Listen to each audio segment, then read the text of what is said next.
Hai kawan-kawan semuanya, terima kasih sudah setia dengan channel saya. Di video kali ini kita akan bahas tentang alergi dan loratadin.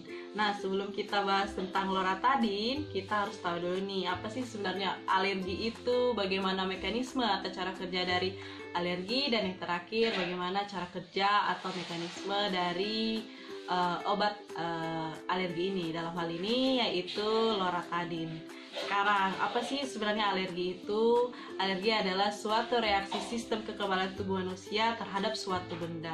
Nah, reaksi tersebut biasanya muncul dalam bentuk seperti pilek, terus bersin, kemudian ruam kemerahan, kemudian bentol, bahkan ada yang sampai sesak napas. Seperti itu, teman-teman. Nah, benda yang dapat memicu terjadinya alergi itu biasanya disebut dengan alergen atau antigen. Nah, contoh benda atau contoh hal yang dapat menyebabkan menimbulkan reaksi alergi yaitu seperti debu, cuaca, bulu hewan peliharaan, makanan, terus gigitan serangga, obat-obatan, dan lain-lain. Itu kurang lebih, teman-teman. Nah, sekarang mekanisme dari alergi. Jadi alergi itu adalah suatu reaksi imunitas tubuh kita terhadap penyebab suatu alergi. Nah, awal mulanya kenapa terjadinya gatal-gatal, bersin, dan lain-lain itu, misalnya nih contoh, teman-teman atau kawan-kawan semuanya alergi terhadap debu. Nah, debu itu kan masuk tuh melewati hidung, kemudian nanti pada saat di dalam tubuh si alergen atau antigen ini akan bertemu dengan yang namanya limfosit B. Ketika alergen bertemu dengan limfosit B, itu akan memunculkan yang namanya IgE atau imunoglobulin E. Nah, imunoglobulin E ini atau IgE ini yang pertama kali muncul ketika tubuh kita itu terpapar oleh alergen. Seperti itu. Pada saat kita terkena atau terpapar alergen, maka IgE kita itu akan meningkat.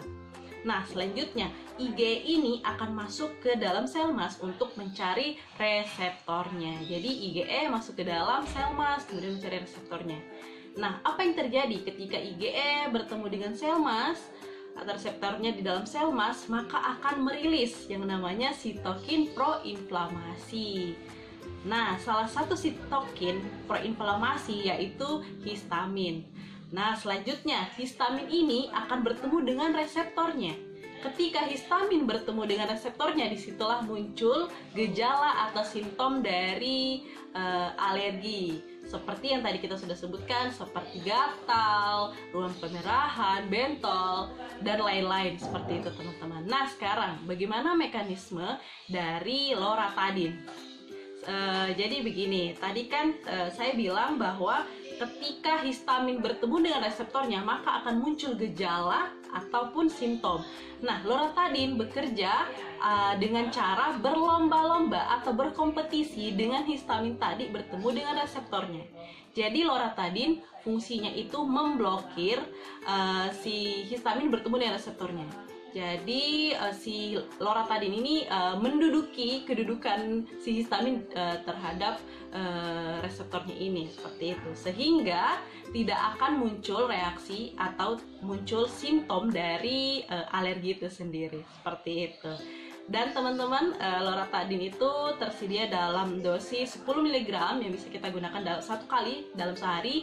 Kemudian juga ada yang 5 mg kita konsumsi 2 kali dalam sehari. Seperti itu, teman-teman, kerja dari loratadin. Diingat bahwa loratadin bekerja dengan cara berkompetisi atau berlomba-lomba untuk menduduki reseptor, sehingga memblokir kerja dari, maksudnya bukan kerja ya, pertemuan antara histamin dan reseptornya, sehingga tidak terjadi reaksi alergi yang tadi kita sudah sebutkan, gatal dan sebagainya. Seperti itu kurang lebih, teman-teman, tentang alergi dan loratadin. Oh iya, sebenarnya obat anti alergi lainnya ada seperti cetirizine ataupun CTM. Nah, tapi CTM itu dapat menimbulkan efek mengantuk. Jadi mungkin lebih direkomendasikan biasanya sih cetirizine dan loratadin. CTM juga, cuman karena ada efek ngantuknya, jadi makanya lebih banyak diresepkan yaitu cetirizine.